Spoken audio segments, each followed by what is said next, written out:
ମାନେ ଏଇଟା ତମର ନାଟକ ନଥିଲା ସତସତିଆ ବାହାଘର ଥିଲା। ହଁ ମୋ ଶ୍ୱଶୁରେ ଆଉ ଗ୍ୟାପ ରଖନି ମନରେ। କଣ କଲୁ ରେ ବାପା ପିଲା କେତେ ସବୁ କରୁଛନ୍ତି ବାହାସାରୁ ପାଣି ପୁରେଇ ଦେଲୁ ବାପା ଆଉ କାନ୍ଦନିକି ମନ ଦୁଃଖ କରନି ବରଂ ଯାହା ହେଇଛି ବହୁତ ଭଲ ହେଇଛି। ପିଲା ଭଲ କେମିତି ହେଲା? କେମିତି କଣ ଯୌତୁକ ବାବଦରେ ତମର କିଛି ଅର୍ଥ ରହିଗଲା ନା ନାହିଁ?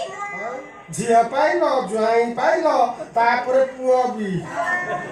ତାମାନେ ତୁ ଘରଜୋଇଆ ହେଇକି ରହିବୁ। ଘଟଣା ତ ପୁରା ସେଇଠି ଘଟିଛି ଆଉ। ଘଟିଛି ସେପଟେ ଯୌତୁକ ନବୁନି ବୋଲି ମନା କରୁଛୁ, ସେପଟେ ଘରଜୋଇଆ ହେଇବ ସବୁ ଧନ ସମ୍ପତ୍ତି ଭୋଗ କରିବୁ।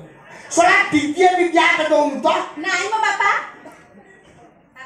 ସେ ଗ୍ୟାପ ଦଉଥିଲେ ହେଲେ ମୁଁ ଗ୍ୟାପ ଦେଇ ତାକୁ ଟାଇଟ୍ କରିଦେଇଛି। ମୁଁ ସେ ଗ୍ୟାପକୁ ଖୋଲିକିରି ନା ଢିଲା କରିଦେବି। ପାରିବନି ମୋଟେ ପାରିବନି ବାପା ତମେ କରିଦେଲେ ଢିଲା ମୁଁ ତମ ଝିଅ ନା କଣ କରିବି ଜାଣିଛଟି? ମାରିଦେବି ଏତେ ଲମ୍ବା କିଳା। ସେ କିଳା କଥା ପରେ ତୁ ଯେ ମୋ ଝିଅ କଥା କିଏ କହିଲା? ମୁଁ ତ ଚିହ୍ନିନି କି ଜାଣିନି। କିଏ ତୁ? କିଏ ତୁ? ଚିହ୍ନିଲ? ଓ ପାକିଳିଆ ଭଦ୍ର। ତୁ କଞ୍ଚା ଭଦ୍ର ନାଇଁ? ଏଇ 2 ସେକେଣ୍ଡ ପୂର୍ବରୁ ନିଜ ଝିଅ ପାଖେ ଆସିକି ମାରି ବସିଥିଲ। କଥାକୁ ଫାଟିକି ଉଡେଇ ଦଉଛ ତ କିଏ ମୁଁ ତାକୁ ଜାଣିନି ଚିହ୍ନିନି ଏମିତି କଣ କହୁଛ? ନାଟକ କରୁଥିଲି ନାଟକ ସରିଗଲା ବାପ ଝିଅର ସମ୍ପର୍କ ସରିଗଲା। ଗ୍ୟାପ ନାହିଁ ହାତ ଧର ହାତ ଗୋସାଇ ନେଇଯିବା ଫାଣ୍ଡିକି ନେଇଯିବା ସାର୍ ଆଇଥିଲେ ବଇଥିଲେ ବର୍ତ୍ତମାନ। ଚାଲ ମତେ ଦେଖାନା ଗୋସାଇ ଥାନା ଭିତରେ ସାର୍ ବହୁତ ଭଲ ଭାବ। ମହାନ୍ତି ବାବୁ ଚିହ୍ନି ନ ଜାଣିଛନ୍ତି? କଣ ଜାଣିଛ ବା? କିଛି ଜାଣିନ ପଚାରିବେନି ଆଗ ବହି ଧୁଲେଇ କରି ତାପରେ କଥା ପଚାରିବେ। ମୁଁ ଚୋରକୁ ଟଙ୍କା ଦେବି ଧୁଲେଇ କରିଦେବେ। ଥାନା ବାଲାକୁ ଭୟ କରିବାର ମୋର ନାହିଁ। ତମେ ତାହେଲେ ଥାନା ବାଲାକୁ ଭୟ କରନ୍ତି? ଥାନା ବାଲା କଣ ଭୟ କରିବ? ଥାନା ବାଲା କଣ ଏମିତି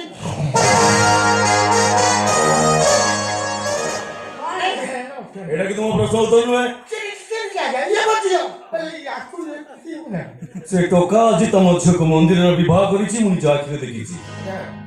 ପ୍ରଭୁ ନୀଳମାଧବଙ୍କ ମନ୍ଦିରରେ ମାନେ ଏଇଟା ତାଙ୍କର ନାଟକ ନଥିଲା ସତସତିଆ ବାହାଘର ଥିଲା। ସେମାନେ ନାଟକ କରୁଥିଲେ ଜନସାଧାରଣ ପାଇଁ, ହେଲେ ବିବାହ କରିଛନ୍ତି ନିଜ ପାଇଁ, ନିଜେ ସଂସାର କରିବା ପାଇଁ। କାରଣ ସେମାନେ ଯୌତୁକ ପ୍ରଥାକୁ ବିରୋଧ କରି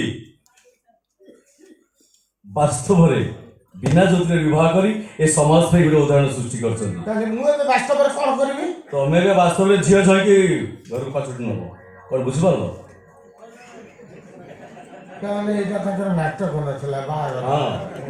ଆଉ ଶୁଣ, ତମ ନାଁରେ ସେମାନେ କିଛି ଆଲିଗେସନ କରନ୍ତି, ସିଧା ଅରେଷ୍ଟ କରି ଥାନା ହାଜତ ଦେବେ। ବେମୁରୁ ବାଟା କିଏ ମୁରବି ତ ଜ୍ଞାନ ତୋର ନାହିଁ। ଏଠି ମୁରବି ଲୋକ କଥା ଚାହୁଁଛି ମଝିରେ ଜାଣିନଥିଲି ଜାଣିଗଲି, ବୁଝିନଥିଲି ବୁଝିଗଲି। ଏବେ ହୃଦୟ ସ୍ୱୀକାର କରୁଛି ଏମାନଙ୍କ ଝିଅ ଜୟ। ତାହେଲେ ମୋ ତରଫରୁ ତମକୁ ଅଶେଷ ଅଶେଷ ଧନ୍ୟବାଦ।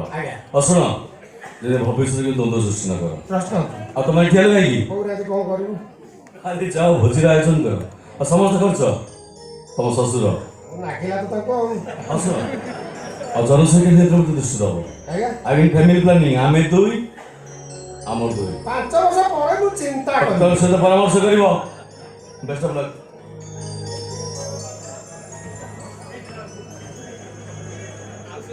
ଆଜ୍ଞା ଆପଣମାନଙ୍କୁ ପୁଣି ଥରେ ନମସ୍କାର। ଆଜ୍ଞା ଆମେ 2 ଜଣ ବିନା ଯୌତୁକରେ ବିବାହ କରି ଏ ସଂସାରରେ ଗୋଟେ ଉଦାହରଣ ସୃଷ୍ଟି କରିଛୁ। ଆଜ୍ଞା ମୁଁ ଆପଣମାନଙ୍କୁ ଅନୁରୋଧ କରି କହୁଛି, ଆସନ୍ତୁ ଆଜ୍ଞା ଆମେ ସମସ୍ତେ ଶପଥ ନେବା ଯୌତୁକ କଥା ଏ ସମାଜରୁ ଉଠେଇ ଦେବା। ଆଜ୍ଞା ମୋର ବି ଗୋଟେ କଥା, ଆସନ୍ତୁ ଆମେ ମାନେ ବି ଶପଥ ନେବା ବାହାଘର ପରେ ଏ ଭୋଜିଟାକୁ ଉଠେଇଦେବା। ତାହେଲେ ମଧୁଆକୁ ପାଣି ହବନି, ମଦ ପିଇକିରି ଖାଇ ବସିକିରି ଖାଇକିରି ଗଲା ବେଳକୁ ମାଂସ ଆଉ ଟିକେ ସିଝିଥାନ୍ତା। ଖଟାରେ ଖଜୁରୀ କୋଳି ଭାଗ କମିଗଲା। ବାପା ଆସ ଯିବା। ଯିବା।